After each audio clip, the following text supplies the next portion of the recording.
Tal e como estaba programado, a Casa Consistorial de Ribeira foi escenario na mañá do mércores dunha xunta de voceiros, co fin de abordar a cuestión da transferencia ou non da edar de couso ao Concello de Ribeira. Unha vez o venres 31 de xaneiro ás 11 da mañá, ata até hora marcadas por Augas de Galicia para a posta a disposición das instalacións, segundo comunicou o ente autonómico nun escrito remitido onte.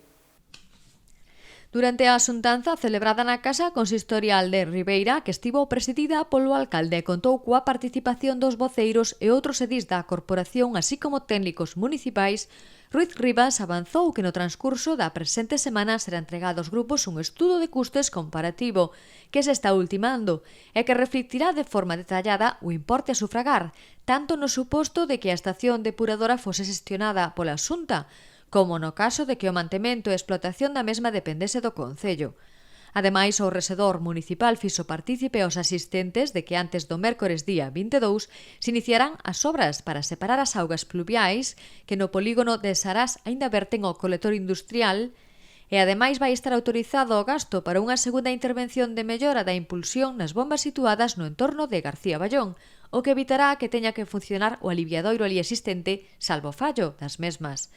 De igual xeito, no horizonte dunha semana tamén se prevé dar comezo á licitación para o agardado cambio de cauce nos areeiros, unha actuación que non se considerou levar a cabo no 2019, pois antes había que solventar o problema de que á hora de emprender esa obra o paseo de madeira quedaría cortado. A intención do Executivo segue ser convocar un pleno extraordinario e urxente para o xoves 30 de xaneiro co fin de que a corporación adopte unha decisión definitiva antes da data fixada por Augas de Galicia para a posta á disposición das instalacións.